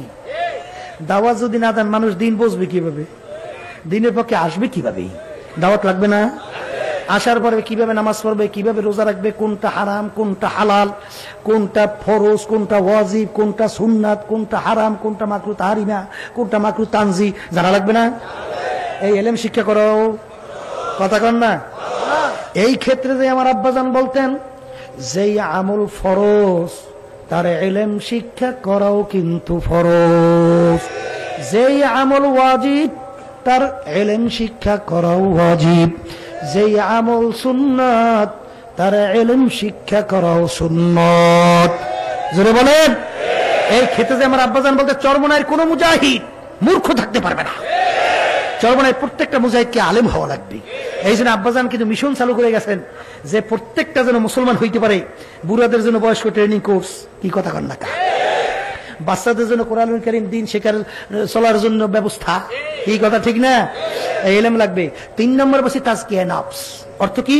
আত্মশুদ্ধি। বলেন, এই আত্মশুদ্ধিটা কি? আত্মার উল্লেখযোগ্য 10টা রোগ আছে। কয় রোগ? এই রোগগুলো অন্তর থেকে দূর করা লাগবে। এটা দূর করা কি ফরজ, ওয়াজিব না সুন্নাত? আল্লাহর বান্দারা অনেকের খবরে নাই, খালি নামাজ দেখছে ফরজ, কিন্তু অন্তরের যে রোগগুলা দূর করা ফরজ, এইটার খবর নাই। জোরে বলেন কথা ঠিক কিনা? আল্লাহ রাব্বুল আলামিন কোরআনুল কারীমে এক সূরার ভিতরে প্রায় 9টা কসম করার পরে বলছেন, ক্বাদ আফলাহা মান যাক্কাহা ওয়া ক্বাদ খাবা মান দাসসাহা। যারা আত্মাকে পবিত্র করতে পারবা তারাই নাজাত পাইয়া জান্নাতেও যাইতে পারবা। কে বলছেন? জোরে কান, কে বলছেন? তাহলে আত্মা পবিত্র করা ফরজ। বলেন কি? এই মুখস্থ করেন, আত্মার উল্লেখযোগ্য অনেক রোগ আছে। এর ভিতরে একটা রোগ হলো তাকাব্বুরি। কি একটা বড় রোগটার নাম কি? তাকাব্বুরি। মুখস্থ করেন, একের বাংলায় কর, আমি বড়, আমি পীরের দিক থেকে বড়, আমি মুফতির দিক থেকে বড়, আমি ক্ষমতার দিক থেকে বড়, আমি সম্মানের দিক থেকে বড়, আমি টাকা পয়সার দিক থেকে বড়, আমি জ্ঞানের দিক থেকে বড়, বংশের দিক থেকে বড়। এ কবরের যাত্রীরা ভালো করে যাই না, সই না রাখো। আল্লাহর নবী বলছেন, যার ভিতরে 1 জাররা পরিমাণ তাকাব্বুরি থাকবে সে বেহেশতের ঘেরানো পাবে না। কিসের ঘেরান? এ জোরে বলেন, কিসের ঘেরান? এক হাদিসের ভিতরে আল্লাহর নবী বলছেন, 500 বছর রাস্তা দূর থেকে বেহেশতের ঘেরান পাওয়া যাবে। যার ভিতরে 1 জাররা পরিমাণ আমি বড়, আমি ভালো এই ভাব থাকবে, সে বেহেশতের ঘেরানো পাবে না। এ কবরের যাত্রীরা কে তাকাব্বুরি করো, নিজের অস্তিত্বের দিকে একটু তাকা। আল্লাহু আকবার। সমাজের ভিতরে কোন লোক যদি বড় বড় গলায় কথা বলে, কথা কইয়েন, তখন ওর ইতিহাস যদি খারাপ হয়, অর্থাৎ তার বাপ যদি চোর হয়, তার যদি এই অন্য অন্য বংশ চোর হয়, তখন বলবে, এই বেটা তুই সমাজে বড় বড় কথা বলো, তুই অমুক চোরার ফোলা না? বলার সঙ্গে সঙ্গে বর্মিয়াকে থাপ করে পড়িয়ে দেয়। জোরে বলে কথা ঠিক না? যখন নাকি তাকাব্বুরি, আমি ভালো আমি বড়, আল্লাহ রাব্বুল আলামিন তখনই বলেন, হাল আতা আলাল ইনসানি হিনুম মিনাদ দাহরি লাম ইয়াকুন শাইআম মাযকুরা। এ আল্লাহর বান্দারা, আমার মালিক কি বলতেছেন? তোর নিজের অস্তিত্বের দিকে তাকা। তুই এক কাতার নাপাক পানির মানুষ। কিসের মানুষ? তাও আবার আমশ্বাস, তাও আবার ভেজাইয়া। এই ভেজাইয়া নাপাক কাতরা এর থেকে তৈরি হইছ, এই এত বড় গলায় কথা বলো? নিজের অস্তিত্বের দিকে তাকা। জোরে বলেন কথা ঠিক না বে ঠিক? এই জন্য আর বাজানদেরকে বলবো, বড় বড় ভিতরে থাকতে পারবে না। এই বড় বলার কোনো ক্ষমতা মানুষের আছে? হ্যাঁ আছে। একটা মানুষ দুনিয়া বের করতে পারবেন যে জীবনে একটা গুনাহ করে নাই? পারবেন? তাহলে একটা গুনাহ যে আপনার মাফ হয়েছে, গ্যারান্টিটা পাইছেন কই? এই সার্টিফিকেট পাইছেন কোথা থেকে যে আমার গুনাহটা মাফ হয়ে গেছে? তাহলে সার্টিফিকেট পান নাই। তাহলে একটা গুনার বিনিময়ে আপনার জাহান্নামের শিকল হাতে পা লাগতে পারে না? আল্লাহ রাব্বুল আলামিন কি বলছেন? অমাইয়া আমাল মিসকালা যাররাতিন খায়রান ইয়ারা অমাইয়া আমাল মিসকালা যাররাতিন শাররান ইয়ারা। যাররা পরিমাণ নেকি থাকলে ফলাফল পাবা, যাররা পরিমাণ যদি গুনাহ থাকে তার ফল ভোগ করা লাগবে। ওই একটা গুনাহের বিনিময়ে যদি হাতে পা জাহান্নামের শিকল লাগিয়ে যায়, কি লাগতে পারে? না জোরে কান পারে না? পারে না। তাইলে আপনি ভালো বলেন কিভাবে? বলা যায়? এই জন্য বাজানদেরকে বলবো, এখন একটু ক্ষমতা পাইয়া, টাকার গরম হইয়া, দুইটা বিল্ডিং এর মালিক হইয়া, একটু মেম্বার চেয়ারম্যান এমপি মিনিস্টার হইয়া ধরাকে সরজ্ঞান মনে করে না। ওমর রাদিয়াল্লাহু তাআলা ইতিহাস পড়েন, অর্ধেক দুনিয়ার রাজত্ব করছিল। এই বাংলাদেশের মতো প্রায় 200 দেশের রাজা। তাম দুনিয়ার ভিতরে যত শাসক ছিল, এক নম্বর সিরিয়ালের শাসকদের ভিতরে, এক নম্বরের কাতারের ভিতরে আমি ওমর ফারুক রাদিয়াল্লাহু তাআলা নাম। জোরে বলেন কথা ঠিক? এই ওমর রাদিয়াল্লাহু তাআলা অর্ধেক দুনিয়ার রাজত্ব করিয়া তার ইতিহাস পড়েন তো। ইতিহাস পড়লে দেখবেন তিনি কাঁদতে কাঁদতে মাওলার ভয়, জাহান্নামের ভয়, গালের ভিতরে কালো দাগ পড়াইছে। ইতিহাস পড়লে দেখবেন রাস্তা থেকে ফেজা কুটা নাড়া উঠাইয়া, দুই চোখের পানি ফেলাইয়া বলে, ও ফেজা কুটা নাড়া রে, তুই আমার চেয়ে অনেক ভালো, তুই মাটির সঙ্গে মিল্লা যাবি, আর আমি ওমর হইলাম মানুষ। কিয়ামতের ময়দানে আমার মাওলার সামনে দাঁড়াইয়া হিসাব দেওয়া লাগবে, তুই আমার চেয়ে অনেক ভালো। ওসমান গনি রাদিয়াল্লাহু তাআলা আনহু এই তামাম দুনিয়ার 3 ভাগের 2 ভাগ দেশের রাজত্ব করছিল। প্রায় বাংলাদেশের মতো 350 দেশের রাজা। তার ইতিহাস পড়লে দেখবেন অনেক সময় কবর দেখলে একদম অস্থির হয়ে যাইতেন, অজরে কাঁদতে কাঁদতে দাঁড়ানো অবস্থায় ঠাস করে পড়ে যাইত। লোকেরা বলে, হুজুর আপনি কবর দেখলে এরকম অস্থির হন কেন? তখন তিনি বলেন, ও আমার সাথীরা, আহারে আখিরাতের যেই কয়টা ঘাটি আছে তার প্রথম নম্বর ঘাটি হইল কবর। জোরে বলে কথা ঠিক না ঠিক? বাজান রে, মনকে বুঝাও, তারপর কবরে রওনা করো বাজান। বাজান একটু মনকে বুঝাও রে মন। এই তামাম দুনিয়ার মোট 4 জন লোক রাজত্ব করছিল। এর ভিতরে 2 জন মুসলমান, 2 জন অন্য জাতি। 2 জন মুসলমানের ভিতরে একজন বাদশা, সেকান্দার বা ইস্কান্দার বাদশাহ। তামাম দুনিয়ার বাদশাহী করলো। বাদশাহী করে একদিন তিনি ওসিয়াত করলো, আমার মৌতের পরে আমাকে গোসল করাইয়া, কাপড় পরাইয়া, খাটের মধ্যে উঠাইয়া, 2 হাত বাহিরে রাখিয়া, শহর ঘুরাইয়া, তারপর নিয়ে আমাকে দাফন করিও। তিনি দুনিয়া থেকে বিদায় হয়ে গেল। গোসল করাইয়া, কাপড় পরাইলো, হাত বাহিরে রাখলো, খাটের মধ্যে উঠাইয়া শহর ঘুরায়। যারা বোঝে না তারা বলে, দেখছো বাদশাহ আজীবন আমাদের থেকে খাজনা এবং ট্যাক্স নিল, এখন মরার পরেও কেমন হাত পাইতে রইছে, মনে হয় যেন খাজনা এবং ট্যাক্স। বিজ্ঞ আলেমরা বলো, বোকার দলেরা তোমরা তো বোঝো না, বাদশাহ সিকান্দার ইন্তেকালের আগে ওসিয়ত করছিল, আমার মৌতের পরে গোসল করাইয়া, কাপড় পরাইয়া, খাটের ভিতরে উঠাইয়া, হাত 2টা বাহিরে রাখিয়া, ঘুরাইয়া, তারপর দাফন করার জন্য। তিনি তামাম দুনিয়ার মানুষকে বুঝাতে চায়, ও তামাম দুনিয়ার মানুষেরা, আমি বাদশাহ সিকান্দারের মতো এত বড় বাদশাহ মনে হয় দ্বিতীয় আর কেউ হইতে পারবি না। তামাম দুনিয়ার রাজত্ব করলাম, কিন্তু যখন আমি কবরে রওনা করলাম,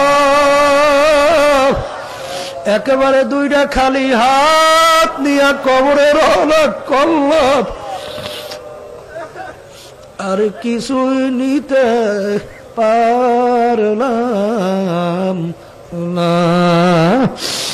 ও কবরের যাত্রী, আল্লাহর বান্দারা, পর্দার আড়ালের মা বোনেরা, আজকে টাকার গরম দেখাও, ক্ষমতার গরম দেখাও, দলের গরম দেখাও, সম্মানের গরম দেখাও, একদিন একটু মোরাকাবা করে চিন্তা করো, প্রশ্ন করো, যেদিন তোমার আমার ভিতর থেকে রুহুটা বের হইয়া যাবে,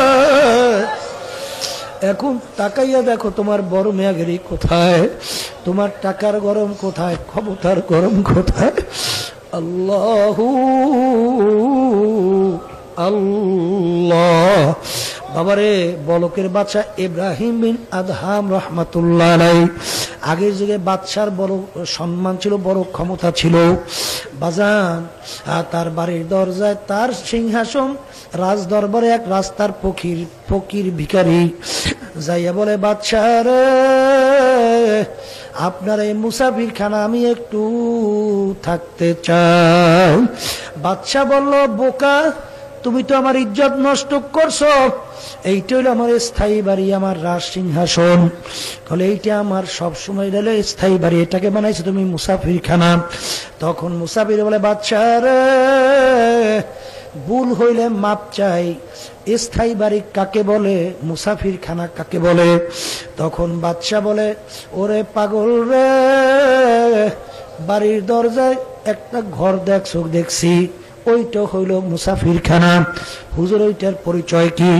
বলে, পথিক যখন রাস্তায় চলে, সন্ধ্যা হয়ে গেল, অস্থায়ী ভাবে রাত্রি যাপন করলো, এরকম ভাবে অস্থায়ী ভাবে যাপন করে, আয় যায়, এরকম অস্থায়ী ভাবে আসা যাওয়া করে, একে বলে মুসাফির খানা।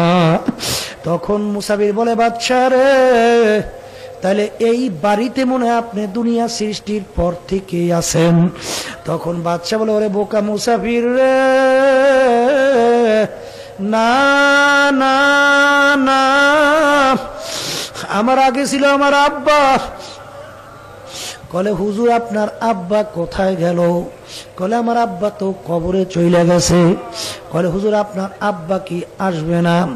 তখন বাদশা বলে, পাগল রে, একবার যদি মানুষ দুনিয়ার থেকে বিদায় নিয়ে কবরে যায়, আর কোনো দিন আসে না। তখন মুসাফির বলে, বাদশা আপনার আব্বার আগে কে ছিল? কলে, আমার আব্বার আগে ছিল আমার দাদা। কলে, আপনার দাদা কোথায়? সেও তো কবরে। কলে, সেও কি আসবে না? না, সেও আসবে না। কলে, বাদশা তাহলে আপনি কি চিরজীবন দুনিয়ায় থাকবেন? বাদশা বলে, ওরে পাগল মুসাফির রে, মানুষ মরণশীল, আমি একদিন দুনিয়ার থেকে বিদায় নিয়ে কবরে যাব। কলে, বাদশা আপনি কি আর আসবেন না? কলে, রে পাগল রে, একবার যদি কেউ দুনিয়ার থেকে বিদায় নিয়ে কবরে যায়, আর কোনো দিন আসে না। তখন মুসাফির বলছে, ও বাদশা, আপনি আমাকে বলছেন পাগল, বোকা, আসলে বড় বোকা তো আপনি, কারণ আপনার এই মুসাফির খানা থেকে যদি একবার কেউ বের হইয়া চইলা যায়, আর কোনো দিন আসে না। মুসাফির হাম ইহা সব হয়, কবর আখের ঠিকানা, কোই আগে রওয়ানা হয়, কোই পিছে রওয়ানা। এই কথা বলার সঙ্গে সঙ্গে বাদশা ইব্রাহিম বিন আদহাম রহমাতুল্লাহ আলাইহি তার চিন্তার পরিবর্তন ঘটে গেল। আমি এই বাদশাহী দিয়ে কি করব? আমি এই অট্টালিকা দিয়া কি করব? আমার এই রাজ সিংহাসন দিয়া কি করব? এ তো দেখতে না দেখতে শেষ হইয়া গেল। আমার আখিরাতের জিন্দেগি শুরু হবে, কোনদিন শেষ হবে না। আল্লাহ এই কথা বলার পরে বাদশার চিন্তার পরিবর্তন ঘটে গেল। বাদশা চিন্তা করলো, আমার বাদশা বললেই বাকি, আমাকে না বললেই বাকি, আমাকে মানুষ সম্মান করলেই বাকি, না করলেই বাকি, আমার মাওলা আমাকে মহব্বত করলো কিনা, আমার মাওলা আমাকে পছন্দ করলো কিনা, এই চিন্তা কইরা তিনি স্থায়ী বাড়ি তালাশের জন্য বের হইয়া গেল। এমন ভাবে তালাশ করিয়া কামাই করলো, বাজান একদিন নদীর কিনারায় বসে সেরা খাতা সেলাইতে আছে। মন্ত্রী পাশ দিয়া যায়, জিজ্ঞাসা করে বাদশাহ রে, বাদশাহী সারিয়া কি পাইলেন? তখন বাদশাহ বলে, মন্ত্রী রে, আমি যে সম্পদ পাইছি দুনিয়ার কোন বাদশাহ যদি জানতো, সমস্ত শক্তি ব্যয় করে আমার এই সম্পদ ছিনে নেওয়ার চেষ্টা করত। কি সম্পদ পাইলেন? হাতের ভিতরে সুইচ ফিকা পানির ভিতরে ফালাইয়া দিল, ফালাই দিয়ে বলে, নদীর মাছ রে, আমার সুইচটা একটু উঠাইয়া দাও।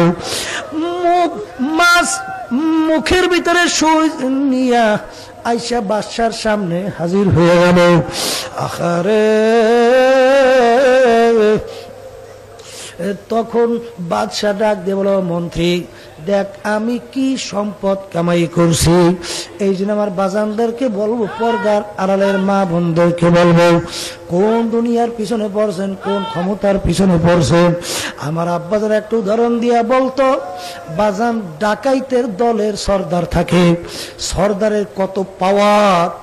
ওর লোকেরা কোনো অন্যায় করলে তাকে শাস্তি দেয়, অনেক সময় গুলি করিয়াও মারিয়া ফেলতে চায়। বাজান ওর কত পাওয়ার। এই ডাকাইতের সর্দারের পাওয়ার কোন পর্যন্ত? পুলিশের হাতে অ্যারেস্ট হওয়ার আগ পর্যন্ত। যখন পুলিশের হাতে অ্যারেস্ট হইয়া যাবে, ওকে যখন লাঠি দিয়ে পিটানো শুরু করবে, ওকে ফালাইয়া যখন পারাইতে থাকবে, কোথায় যাবে ওর সারগিরি, কোথায় যাবে বাবুগিরি, কোথায় যাবে ওর ক্ষমতা, কোথায় যাবে ওর সম্মান? ঠিক বাজান আজকে চক্ষু খোলা দুনিয়ায় কেউ পরিচয় দেয়, কেউ পীর, কেউ মুফতি, কেউ মুহাদ্দিস, কেউ পরিচয় দেয় এমপি, কেউ মিনিস্টার, কেউ পরিচয় দেয় আমি এমপি, কেউ মেম্বার চেয়ারম্যান, কেউ পরিচয় দেয় আমি বড় অফিসার। এই পরিচয় কয়দিন, চক্ষু যাই কয়দিন খোলা থাকবে। যখন বাড়ির দরজায় আজরাইল সিটি বাজাইয়া বলবে, এখন তাকাইয়া দেখো, আল্লাহু আল্লাহ। কই গেল তোমার পীরগিরি, কই গেল মুফতিগিরি, কই গেল তোমার বাবুগিরি, কই গেল টাকার গরম, কই গেল ক্ষমতার গরম, কই গেল সৌন্দর্যের গৌরব, কই গেল তোমার বংশের গৌরব? এখন তাকাইয়া দেখো রে, কাপড় তিনটা দিয়া এই প্যাচ দিয়া ফেলাইল, মাথার মধ্যে একটা বান দিল, মাজার মধ্যে একটা বান দিল, পায়ের মধ্যে একটা বান দিল। এখন মনকে বুঝো রে মন রে, মন বোঝে বা না বুঝুক, এরকম একদিন ঘটনা ঘটবে।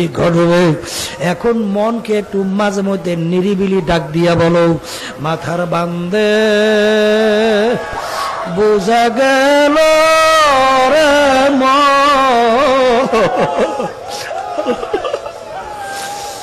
আর কোন দিন মাথা নাড়ার শক্তি নাই। মাজার বান্দে বোঝা গেল রে আর কোন দিন উঠে বসার শক্তি নাই। পার বান্দে বোঝা গেল রে আর কোন দিন হেঁটে চলার শক্তি নাই। আমার দাদাজান রহমাতুল্লাহ আলাইহি নাকি বলতেন, আব্বাজানের মুখে শুনছিলাম, এ দুনিয়াদার পাগলেরা, এখনো উলামায়ে কেরামরা তোমাদেরকে পায়ে ধরে হাতে ধরে, এখনো ফেরো ফেরো, যদি কপাল ভালো থাকে এখনো ফেরো, যদি পরিবর্তন না আসে, যদি না ফেরো। দাদাজান নাকি একটা উদাহরণ দিয়া বলতো, ওরে মাছ যখন নাকি মাছ ধরা তো পুষ্কুনির ভিতরে নদীতে জাল মারে, মাছ একদল দেখবেন ঘাইয়ের মধ্যে উঠা যায়, ফাঁসের ভিতরে ফাঁসাইয়ে উঠা যায়, কিন্তু এক শ্রেণীর বাইং মাছ ও কিন্তু জালে আটকায় না। ও শরীরটাকে মাটির ভিতরে ঢুকাইয়া, ওর ঠোঁটটাকে উপরে আসতে উঠাইয়া জাল যখন টান দেয় উপর থেকে চলে আসে, তখন দাদাজান বলতো, ওরে বাইং মাছ তোর কপাল ভালো, এখনো তুই জালের সঙ্গে আটকাব।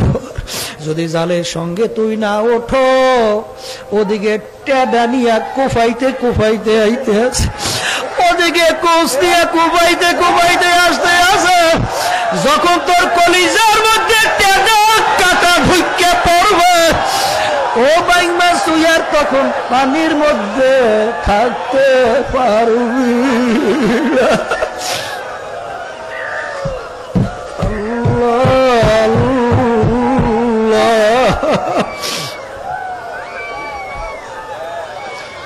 আল্লাহু আল্লাহ। আমার দাদাজান বলতেন, আব্বাজানের মুখে শুনছি যে আলেমুল আমারা বয়ান করে, এখনো বাজান কপাল থাকলে আলেমুল আমাদের রশি গলায় লাগাও। বাবালে রুমি রহমাতুল্লাহ আলাই একটা ঘটনা লেখছিল, এক রাখাল কতগুলা গরু পালতো, গরুগুলাকে নিয়ে প্রতিদিন মরা ঘাসের ভিতরে বাইন্ধা রাখতো। ওদিকে পাহাড়ের কিনারে তাজা তাজা ঘাস, ঘাসের কাছেও গরুগুলাকে নেয় না। গরুর ভিতরে একটা চালাক গরু, যুবক গরু, স্বাস্থ্যওয়ালা গরু ছিল। ওই গরু অন্যান্য গরুকে ডাইকা বলে, গরুরা রাখাল আমাদেরকে বোকা পাইয়া আমাদেরকে মজার ঘাসের কাছে আমাদেরকে মরা মরা ঘাস খাওয়ায়। আরে রাখাল যখন আজকে রশি নিয়ে আসবে, আমরা কেউ রাখালের রশি গলায় লাগাবো ও না। রাখাল রশি নিয়ে আসলো, সমস্ত গরু মাথা পাইতে গলায় রশি লাগাইল, কিন্তু ওই যুবক গরু, তাজা গরু, সে রাখালের রশি গলায় লাগায় নাই। ওই গরু লেজ উপরের দিকে উঠাইয়া পাহাড়ের দিকে দৌড়ায়, মজার ঘাস খাইতে যাইবে। রাখাল পিছনে দৌড়ায়, গরু ফের, গরু ফের। ও গরু মজার ঘাস খাইতে যাইস না, পাহাড়ের কিনারে বড় বড় বাঘ চাইয়া রয়েছে, তুই মজার ঘাস খাবি, তোকে থাবা দিয়া কলিজা ফারবে, রক্ত শোষণী মারবে, আর তো কোনদিন আসতে পারবি না। যত চেষ্টা করলো গরুতে আর ফেললো না। তখন রাখাল বাড়ি যায় আর বলে, ও গরু তুই আজ বুঝলি না, বুঝবি কাল, কপাল থাবরাবি আর দিবি গান। অন্যান্য গরু নিয়ে বাড়ি চলে গেল। ওদিকে 3 দিন পর্যন্ত একটা বাঘ পেটের ক্ষুধায় মাওলার দরবারে কান্দে, মাবুদ গো তুমি আমাকে বানাইছ, তুমি কি আমাকে খোরাকি দিবা না? বাঘের দোয়া মাওলায় কবুল করিয়া ফেললো। বাঘ পিছনে ফিরে দেখে একটা তাজা গরু ঘাস খাইতে আছে, মাওলার দরবারে শুকরিয়া আদায় করে লেজে তাও মারিয়া খপ করিয়া গরুকে ধরিয়া যখন সিনা ফারিয়া কলিজা টান শুরু করলো, রক্ত শোষণী শুরু করলো। এখন গরুতে আফসুস করে, আফসুস রে আল্লাহ, আল্লাহ কেন রাখালের রশি গলায় লাগাইলাম না? যদি আজকে রাখালের রশি গলায় লাগাইতাম, বাঘে তো আমাকে খাইতে পারতো না। আল্লামা রুমি রহমাতুল্লাহ আলাইহি ঘটনা বয়ান করেন, ও দুনিয়ার মানুষ, আমরা উলামায়ে কেরামরা হইলাম বাবারে কোরআন এবং হাদিসের রশি নিয়ে রাখাল হিসাবে তোমাদের কাছে আসছি। কোরআন এবং হাদিসের রশি নিয়ে উলামায়ে কেরাম তোমাদের কাছে আসছে। এখন কপাল ভালো আছে, কোরআন এবং হাদিসের রশি লাগাও। দুনিয়ার আনন্দ ফুর্তিতে মজা পাইয়া, সুদ ঘুষ খাইতে মজা পাইয়া, বাবারে মেয়েদের সঙ্গে আড্ডা মারতে মজা পাইয়া, ছেলেদের সঙ্গে আড্ডা মারতে মজা পাইয়া, বাজান জুলুমে বিভিন্ন হারামিতে মজা পাইয়া, বাজান বিভিন্ন সরকারি মাল লুটপাট করতে মজা পাইয়া, সরকারি দল করিয়া ধরাকে সরা মনে না করিয়া জুলুমে লিপ্ত হইয়া, বাজান আজকে দুনিয়ার ওই মজার ঘাস খাইতে যাইও না। ওদিকে আমার মাওলার দরবারে একটা বাঘ কাঁদলে, মাবুদ গো তুমি আমাকে বানাইছো, তুমি কি আমাকে খোরাকি দিবা না?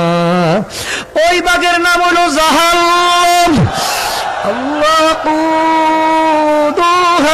দুহান্নাস ওয়াল হিজারা উইদ্দাত লিল কাফিরিন। আমার মালিক বলছেন জাহান্নামের আগুন আমার মাওলা জ্বালাইবি মানুষ এবং পাথর দ্বারা। এই জন্য আমার বাজানদেরকে বলবো, পর্দালে মা বোনদেরকে বলবো, বাজান কোরআনুল কারীম কিন্তু সত্য। বাজান যদি কোরআনুল কারীম সত্যই হয়, দুনিয়ার জিন্দেগি দেখতে না দেখতে শেষ হইয়া যায়, আখিরাতের জিন্দেগি শুরু হবে আর কোনদিন শেষ নাই। আর দুনিয়া মাজরাতুল আখিরাত, এই দুনিয়া থাকা অবস্থায় আখিরাতের সম্বল ফসল সম্পদ কামাই করার পরে রওনা করা লাগবে। কারণ আজকে দুনিয়ায় থাকা অবস্থায় একবার আল্লাহকে যে আল্লাহ বলে ডাক দাও, আমার মালিক সঙ্গে সঙ্গে তোমার আমার ডাকে সাড়া দেবে। কবরে যাইয়া শত শত বছর আমার মাওলাকে ডাকবা, আমার মাওলার একবারও তোমার আমার ডাকে সাড়া দিবে না। আমার মালিক ডাক দিয়ে বলে, নেমো খারামের দলেরা, আমি তোর সমস্ত বিচার চাইয়া চাইয়া দেখছি। আরে দুনিয়া সরকারের তোরা কিছু খাও নাই, বরং কষ্ট করে কামাই করছো। সরকার তোদের সম্পদের উপরে ট্যাক্স খাজনা ভ্যাট বসাইয়া দিল, সরকার তোদের সম্পদ দিয়া কত আরামে চললো। আমার সমস্ত নেয়ামত ভোগ কইরা আমার হুকুম মানো নাই, আমার ধানের ভিতর থেকে চাউল বের করিয়া ভাত পাক কইরা খাইলি, নেয়ামত আমার মাওলার। চক্ষু দিয়া দেখলি, নেয়ামত আমার মাওলার। হাত দিয়ে কাজ করলি, নেয়ামত আমার মাওলার। ব্রেন দিয়া পড়াশোনা করে সাহেব হইলা, নেয়ামত আমার মাওলার। পাও দিয়ে হাঁটলা, নেয়ামত আমার মাওলার। পানি পান করলাম, নেয়ামত আমার মাওলার। শ্বাস টানলাম ছাড়লাম বাতাস, নেয়ামত আমার মাওলার। গাছের ফল খাইলাম, নেয়ামত আমার মাওলার। গাভীর বান্দের থেকে দুধ দইয়া পান করলাম, নেয়ামত আমার মাওলার। জবান দিয়া কথা বললাম, নেয়ামত আমার মাওলার। আমার মাওলার সূর্যের আলো ভোগ করলাম, নেয়ামত আমার মাওলার। চন্দ্রের আলো ভোগ করলাম, নেয়ামত আমার মাওলার। আমার মাওলার নেয়ামত খাইয়া লইয়া আমার মাওলার হুকুম না মানিয়া কবরে যদি যাও, আমার মাওলা সরাসরি উত্তর দিয়ে দেবে, দুনিয়া যেরকম তোরা আমাকে ভুইলা গেছিলি, এরকম তোদেরকেও আমি ভুইলা গেলাম। এই জন্য আমার বাজানদেরকে বলো, পর্দালে মা বোনদেরকে বলবো, আমার আব্বাজান রহমাতুল্লাহ আলাইহির মুখে শুনছিলাম, আমার দাদাজান এক বড় অফিসারকে প্রশ্ন করছিল যে, অফিসার আপনারা কি মশারি টাঙ্গান? কলে হুজুর মশারি টাঙ্গাই কেন? কলে হুজুর আমাদেরকে মশায় কামড়ায়। দাদাজান বলছিলেন, কালেক্টর রে, তোমাদেরকে সেপাই সৈন্যরা বন্দুক নিয়ে পাহারা দেয়, ওই বন্দুক কি মশায় ভয় পায় না? তখন কালেক্টর বলে, হুজুর ওই মশায় বন্দুক ভয় পায় না। তখন দাদাজান বলছিল, অফিসে আজকে দুনিয়ার সাধারণ মশায় তোমাকে যদি বন্দুক ভয় না পায়, আরো কালেক্টর অফিসার তুমি যদি বেনমাজে হারাম করো, সুদ করো, ঘুষ করো, মাওলার কবরে যাও, ওই কবরে 99 সাপ তোমাকে ভয় করবে, এরকম কি গ্যারান্টি আছে রে কালেক্টর? চিন্তা ভাবনা করিয়া তারপর কবরে যাইয়া শুইও। আরে আল্লাহু আল্লাহ, আল্লাহু আল্লাহ, কি যাতনা বিশেষ বুঝিবে সে কিসে, কবু আসিবি সে ধ্বংসিনী। যার ভিতরে বিষ ঢুকছে সেই একমাত্র বিষের জ্বালা যন্ত্রণা বুঝবে। যার শরীরের ভিতরে আগুন ধইরা গেছে সেই একমাত্র আগুনের জ্বালা মরব ব্যথা বলবে। খোদার কাছে কবরে যদি কার কলিজার মধ্যে জাহান্নামের আগুন যদি ধইরা যায় সেই একমাত্র বুঝবে জাহান্নামের আগুনের কি জ্বালা, কি যন্ত্রণা। আল্লাহ আল্লাহ। এই জন্য আমার বাজানদেরকে বলবো, পর্দালে মা বোনদেরকে বলবো, বাজান দেখতে না দেখতে জীবন কিন্তু শেষ হয়ে গেল। কি নিয়ে চরমনাই থেকে রওনা করবা, কি পুঁজি নিয়ে চরমনাই থেকে যাবা, আবার আসবা, আবার চরমনাই মাহফিলে আসবা, বহু দূরের কথা। এই জন্য আমার বাজানদেরকে বলবো, পর্দা আলেম মা বোনদেরকে বলবো, আল্লাহু আল্লাহ। বাবার এরপর যদি বুঝে না আসে, কত ঘটনা আমার মাওলা বাংলাদেশেও মাঝে মধ্যে দেখায়। বাবার চরমনের একজন মুজাহিদ ছিল কুড়িগ্রামে, অনেকে তাকে ঘুঘু মুন্সি কইয়া ডাকতো। বারবার শোনো, বারবার শোনো বাজান, ঘুঘু মুন্সি কইয়া ডাকতো, আসলে নাম ছিল বশিরউদ্দিন মুন্সি।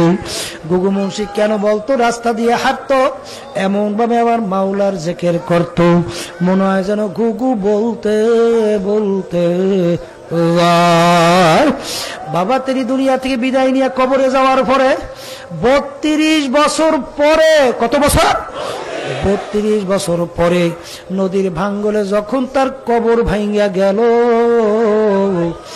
দেখা গেল 32 বছর পরে কাপনের কাপন সহ আনাম তাজা লাশ বের হইয়া আসছে। আল্লাহর বান্দারা, দুনিয়ার কোন যুক্তি আছে? দুনিয়াদার শিক্ষিতরা, হুজুর দিকে দেখলে বোরা ব্যাখ্যা করো, কোন যুক্তি দুনিয়ার আছে যে 32 বছরের ভিতরে লাশের কিছু হয় নাই? কাপনের কাপড়টা পর্যন্ত কিছু হয় নাই। একটা মার্কিন কাপড়ের সঙ্গে লাগিয়ে গেছে 32 বছরের মতো, কাপনের কাপন পর্যন্ত কিছু হয় নাই। কোন দুনিয়ার যুক্তি আছে? কয়েক বছর পূর্বে বাজান জাতীয় অনেক পত্রিকার ভিতরে ছবি সহ দিয়ে দিছিল, অনেকে দেখছেন, জোরে কান দেখছেন? বাজান এখন উঠাই নিয়ে আব্বাজান রহমাতুল্লাহ আলাইহি নামে মাদ্রাসা ফজলুল উলুমের সামনে এখন নতুন ভাবে দাফন করছে। আমি কিছুদিন আগেও সেই কবর জিয়ারত করিয়া আসছি। যারা উঠেছে তারা একজন আমাকে বলে, হুজুর আমরা মুখের কাপড় সরাইয়া দেখছি, ওই যে দাড়িতে মেহেন্দি লাগাইছে এখনো লাল চক চক চক চক করতে আছে।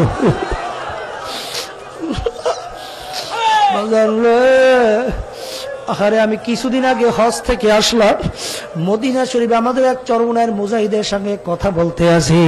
সে আমাকে বলে, হুজুর আমার এক বন্ধু জান্নাতুল বাকির ভিতরে কবর খোদার কাজ করে, সে আমাকে বলছে যে অধিকাংশ কবরের ভিতরে লাশ একেবারে তাজা পড়িয়া রইছে। যত গণনা মাঝে মধ্যে আমার মাওলা দেখায়, নেককার পরহেজগার আল্লাহ ওয়ালা সারা দেখা যায় না। আবার কত কবরে আগুন দেখা যায়, সাপ দেখা যায়, নাফরমানের জিব্বাটা টানা বিস্তার পর্যন্ত ঝুলাইয়া রাখছে।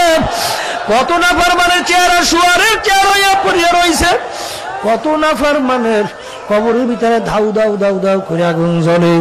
যত দুর্ঘটনা মাঝে মধ্যে দেখা যায়, নাফরমান, বেনমাজি, হারামখোর, সুদখোর, ঘুষখোর ছাড়াও কিন্তু দেখা যায় না। এই জন্য আমার বাজানদেরকে বলবো, পর্দার আড়ালের মা বোনদেরকে বলবো, বাজান ভালো করে মনকে বুঝাও, কবরে রওনা করো। চরমনাইতে আর 3 দিন চইলা যাইতে, আগামী দিন এই মজলিস পাবো না বাজানে। এখনো যারা যেই দলের ভিতরে ছিলা, এখনো সেই দলের সঙ্গী মনে হয় জড়াইয়া মনের দিক থেকে আসো। কিন্তু আমি শোনাইয়া রাখি, মানবা কিনা জানি না, আল্লাহ রাব্বুল আলামিন শুনাইছে, আমিও তোমাদেরকে শুনাই। কিয়ামতের ময়দানে আল্লাহ রাব্বুল আলামিন, আল্লাহু আকবার, কোরআনুল কারীমের ভিতরে জানাইয়া রাখছেন, ইয়াউমা নাদউ কুল্লু উনাসিন বিইমামিহিম। কিয়ামতের ময়দানে আমার মাওলা প্রত্যেকটা মানুষকে তার দলের নেতা নেত্রীর সঙ্গে ডাকবে। ডাইকা বলবে, তোর দলের নেতা নেত্রী যেদিকে যায় তাদের পিছনে পিছনে তোরা সেই দিকে চইলা যা। এই কথা কি আমি বলছি? কোন পীর, কোন মুক্তিবাদ? আল্লাহ বলছেন, শুনাইতে আছি। এখন তুমি নিজেকে নিজে প্রশ্ন করো, তুমি নেতা নেত্রী কাকে মানছো? বাজান, যাকে নেতা নেত্রী মানছো, তুমি নামাজি হইতে পারো, পীর হইতে পারো, কপালে তোমার দাগ পড়তে পারে, 10 বার হজ করতে পারো, তুমি দান সদকা করতে পারো, কিন্তু আজকে দুনিয়ার ভিতরে যদি আল্লাহর নবীকে নেতা মানতে না পারো, আল্লাহর নবীর দলভুক্ত হইয়া চলতে না পারো, তুমি যত কিছু হও না কেন, কিয়ামতের ময়দানে আল্লাহর হাবিবের দলভুক্ত ওঠা যাবে না। আল্লাহর হাবিবের সঙ্গে তোমার হাসরও হবে না। আর আল্লাহর নবীর সঙ্গে যদি হাসর না হয়, তুমি বেহেশতেও যেতে পারবা না। বুখারী শরীফে হাদিস শোনো, শুনাইয়া রাখি বাজান, মান তাশাব্বাহা বিকওমিন ফাহুয়া মিনহু। দুনিয়ার ভিতরে তুমি যেই দলভুক্ত হইয়া চলবা, যেই দলের নেতা নেত্রীকে তুমি নেতা নেত্রী মানবা, আল্লাহর নবী বলতেছেন কিয়ামতের ময়দানে তুমি ওই দলভুক্ত হইয়া উঠবা। এই মুখস্থ করে বাড়ি ফুজি নিয়ে যাও, যার সঙ্গে যার মোহাব্বত,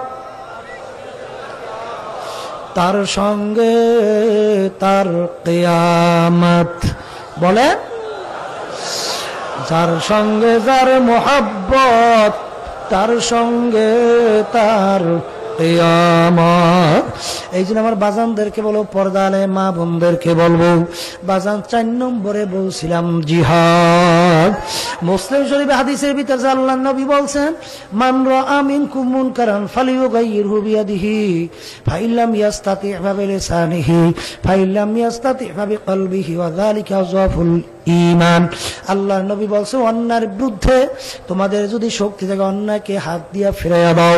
ওই পরিমাণ যদি শক্তি না থাকে, মুখ দিয়া বহিলা ফিরাইয়া দাও। ওই পরিমাণ যদি শক্তি না থাকে, মনে মনে পরিকল্পনা করো কিভাবে অন্যায়কে ফেরানো যায়। শেষের অবস্থানকে আল্লাহর নবী বলছেন ঈমানের দুর্বল অবস্থা। কিসের অবস্থা? এই বাংলাদেশে 92 জনের মতো শতকরা মুসলমান। এই বাংলাদেশের মধ্যে বাবারে অন্যায়ের বিরুদ্ধে এখন আমাদের কথা বলার শক্তি আছে না? না। যদি থাইকেই থাকে, তুমি পীর হইতে পারো, মুফতি মুহাদ্দিস হইতে পারো, নামাজি হইতে পারো, কপালে দাগ পড়তে পারে, তুমি যদি অন্যায়ের বিরুদ্ধে শক্তি থাকা অবস্থায় কথা না বলো, এই হাদিস অনুযায়ী তোমার ঈমান কিন্তু দুর্বল। জোরে বলেন, কথা ঠিক না রে ঠিক? এ বাংলাদেশের মুসলমান, আল্লাহু আকবার, আল্লাহু আকবার। আল্লাহর নবী বলছেন, তামাম দুনিয়ার মুসলমান কাজ জাসাদেন ওয়াহিদ, একটা শরীরের মতো। একটা শরীরের ডান হাতে যদি আঘাত করা হয়, বাবারে বাম হাত সহ তামাম শরীরের ভিতরে ব্যথা পাওয়া যায়। তামাম দুনিয়ায় যে কোনো মুসলমানদের উপরে যদি অত্যাচার নির্যাতন চালানো হয়, আর মুসলমান যদি এতে ব্যথায় ব্যথিত না হয়, তুমি মুসলমান হইতে পারো না। জোরে বলেন, কথা ঠিক না রে ঠিক? এই জন্য বাজান, আমাদের পাশের রাষ্ট্র বর্বর রাষ্ট্র, পশুর রাষ্ট্র বার্মা, জোরে বলেন মিয়ানমার দেশ। আহারে আমাদের মুসলমান আমার ভাই বোনেরা, 1000 বছরের ইতিহাস তারা ওখানে বসবাস করে আসতেছে। আজকে তাদেরকে মারিয়া আবার ছুরি দিয়া কাইটা, কলিজা কাইটা চিবাইয়া চিবাইয়া খাই মুসলমান দেখে সহ্য করবে, এরা কখনোই হতে পারে না। এই জন্য আমার মুসলমান বাবাদেরকে বলবো, পর্দার আড়ালের মা বোনদেরকে বলবো, বাজান এর পাশে সুখী দুঃখের পাশে আমাদের দাঁড়ানো দরকার আছে না? না। যদি থাইকেই থাকে ইসলামী আন্দোলন বাংলাদেশ, আল্লাহর ফজল ও করমে আমরা সামনের মাস আসতেছে, কি মাস? এই ডিসেম্বর মাস 18 18 ডিসেম্বর ঢাকার প্রেস ক্লাবের সামনে থেকে আল্লাহর ফজল করবে আমরা লং মার্চ করিয়া মিয়ানমার অভিমুখে রওনা করব। কে কে রাজি আছেন হাত উঠাও।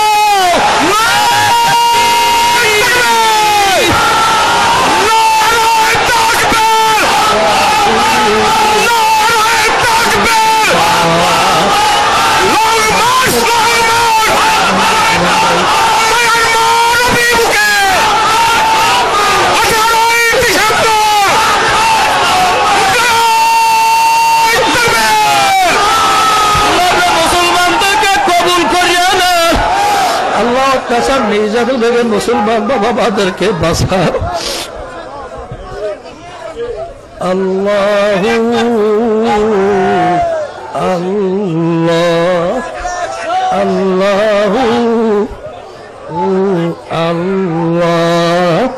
এই জন্য বাজানদেরকে বলো, পর্দালে মা বোনদেরকে বলবো আল্লাহু আল্লাহ।